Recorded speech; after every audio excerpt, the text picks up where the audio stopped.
आज का सत्संग भक्ति विचार चैप्टर नंबर 1 के 54 नंबर सीरियल, जिसमें कहा गया है चित्त की परिपूर्ण तृप्ति केवल भक्ति से ही संभव है, इसका विवेचन किया गया। तृप्ति भोगों में नहीं है। ये शास्त्रीय सिद्धांत है कि भोगों में, संसार के किसी भी भोग में तृप्ति नहीं है। एक दो उदाहरण से इसको समझते हैं कि कितना भी हम संग्रह धन का कर लें, 7 पीढ़ियों का कर लें, वो संपूर्ण जमा किया हुआ धन हमको एक सांस भी नहीं दिला सकता, हमको एक सांस से भी तृप्त नहीं कर सकता। दूसरा उदाहरण लें, हमें मीठे का शौक है, रसगुल्ला खाने का शौक है, हमने 1 2 3 रसगुल्ला खाया, तब तक हमको अच्छा लगा। 10वां रसगुल्ला जब हम खाएंगे तो हमको वमन हो जाएगी, उल्टी हो जाएगी, वो तृप्ति नहीं है, वो हमको वमन करा देती है। इसी तरह संसार की किसी भी चीज़ में तृप्ति नहीं है, पर भक्ति में ये सिद्धांत लागू नहीं होता। भक्ति जितना ज़्यादा हम करेंगे उतनी ज़्यादा तृप्ति हमको जीवन में मिलती जाएगी। चित्त हमारे जो है वो हजारों चीज़ों को संसार में उपभोग करने के लिए मिल जाए तो भी उसे शांति नहीं मिलेगी। मन निरंतर नई नई चीज़ तलाशता रहता है, पर तृप्ति केवल भक्ति से ही है। आत्मा ईश्वर का अंश है, इस ईश्वर से जुड़ाव है आत्मा का, इसीलिए वो शांत तभी होता है जब वो भक्ति करके प्रभु से जुड़ता है।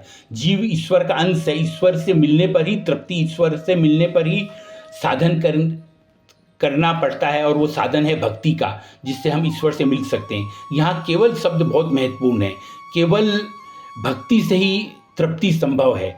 चित्त मन और इंद्रियों के वश में होता है। घूमने जाने पर हमको तृप्ति नहीं मिलती, पर हम तीर्थों में जाते हैं तो हमको तृप्ति मिलती है। भक्ति का चयन करने पर प्रभु आगे का सब व्यवस्था संभाल लेते हैं, और सुबह जैसे हमने भोजन किया, दोपहर तक हम फिर अतृप्त हो जाते हैं। वैसे ही हम भक्ति जब करते हैं तो हर युग में ये लागू होता है कि भक्ति सर्वोपरि है, भक्ति ही तृप्ति प्रदान करती है। सांसारिक कामनाएं का अंत होता है, पर प्रभु भक्ति से ही हमें शांति मिलती है। तृप्ति और आनंद हमें सिर्फ भक्ति से मिल सकती है। चित्त की तृप्ति केवल भक्ति से ही संभव है, क्योंकि आनंद और शांति भक्ति से ही मिलती है। तृप्ति किससे मिलेगी? आनंद और शांति होने से ही तृप्ति मिलती है।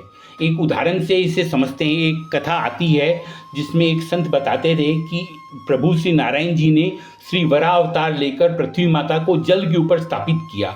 फिर वो शेष सैया पे लेट गए और उन्होंने अपने श्री कमल चरण को उठाया, तो वहाँ से श्री, ऐश्वर्य, कीर्ति, वैभव सब निकल के पृथ्वी लोक में चले गए। 2 चीज़ें भगवान के श्री कमल चरणों में चिपकी हुई रह गई, वो पृथ्वी लोक में गई ही नहीं, और वह थी भगवती लक्ष्मी माता ने जब ध्यान लगाकर देखा तो वह थी आनंद और शांति, जो प्रभु से अलग हुई ही नहीं।